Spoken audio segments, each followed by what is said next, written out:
இந்த சொற்பொழிவு வார்த்தை சொல்லியிருக்கிறாங்க. காலையிலே நிறையா நிகழ்ச்சிகள் சொல்லிட்டாங்க உனக்கு.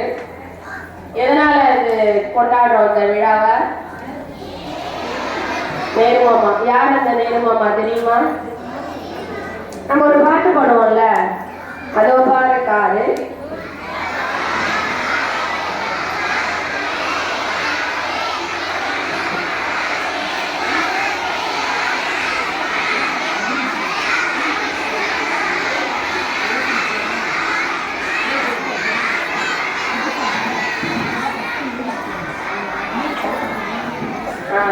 நேரு மாமா எங்க இருந்தாரு?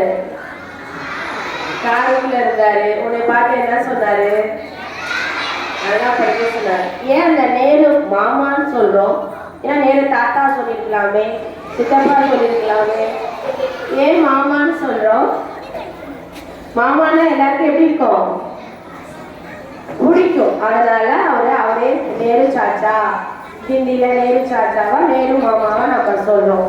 உங்களை மாதிரி அவருக்கு குழந்தைங்களா ரொம்ப பிடிக்கும்.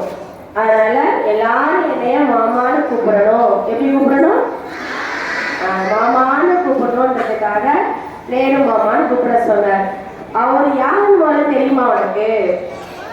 நம்ம இந்திய நாட்டோட ஒரு பிரதமர் தலைவரா இருந்தார். அதனாலதான் இந்திய நாட்டில் இருக்க எல்லாருக்கும் அவர் தலைவரா இருந்ததுனால எல்லாருமே அவரை மாமான்னு கூப்பிட சொல்லியிருக்கிறார். பேசலாமா வேணாமா? உன்னே பேசுறது கேட்கல, நான் பேசுறதுக்கு வேணுமா வேணாமான்னு கேட்டேன். ஓகே, வேணுமா மாதிரி கடைசியில அந்த பாட்டுல நல்லா படிக்க சொன்னாது. யார? எங்களையா உங்களையா? நாங்களும் உங்களை மாதிரி சின்ன குழந்தையா இருந்துட்டு தான் மேல பெரியவங்களா வந்திருக்கோம். நாங்க சின்ன குழந்தையா இருக்கும் போதும் அந்த பாட்டு பாடணும். நாங்கெல்லாம் படிச்சு இப்ப எல்லா டீச்சர்ஸா ஆயிருக்கோம். நேரு மாமா யாருன்னா பார்த்துருக்கீங்களா? நேரா பார்த்துருக்கீங்களா?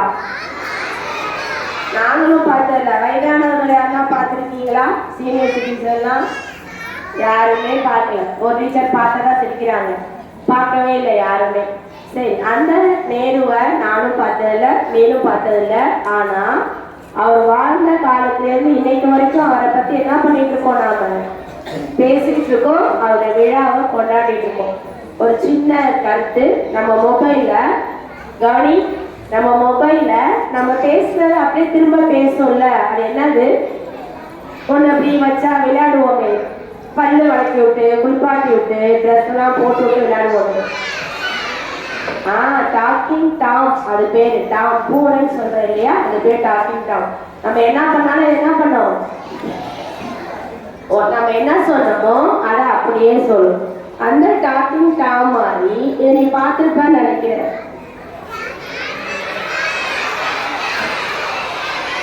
இது பார்த்துருக்கியா? இது பேர் என்ன? இதுவும் என்ன செய்யும் நம்ம பேசுறத? ஹலோ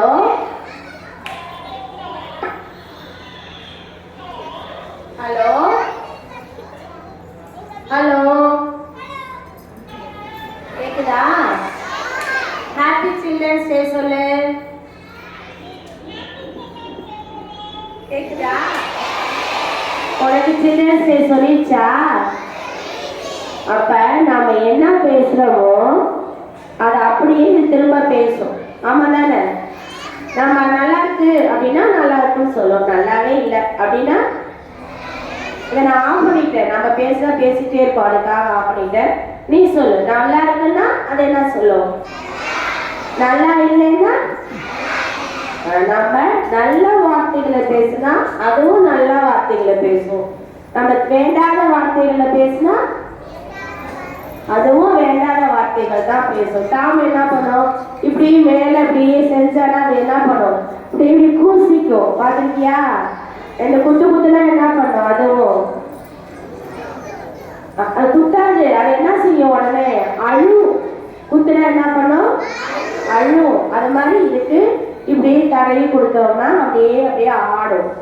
ரெண்டு குத்துனா அழும், கீழே விழுந்துடும். அதே மாதிரிதான் நாமளும் நல்ல செயல்கள் நல்ல பேச்சுக்கள் பேசும் பொழுது நமக்கு நல்ல திரும்ப அதே நல்ல வார்த்தைகள் கிடைக்கும்.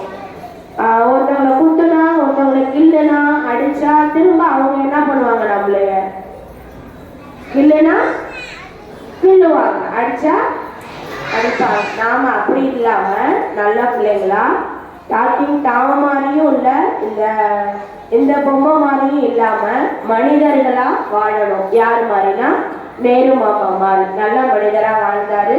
அதனால இன்னைக்கு வரைக்கும் அவருடைய விழாவை நம்ம கொண்டாடிட்டு பிறந்தனால நாமளும் நல்ல பிள்ளைங்களா நல்லவர்களா வாழ்ந்தா நம்முடைய பிறந்த நாட்களையும் என்ன செய்வாங்க, இனி வரக்கூடிய சந்ததியை கொண்டாடுறதுக்கு வாய்ப்பு இருக்கு. நீங்க அந்த மாதிரி செய்யலாம், செய்யக்கூடியவர்கள் இருக்கீங்க, செய்யலாம்னு சொல்லிட்டு என்னுடைய உரையை முடித்துக் கொள்கிறேன். நன்றி.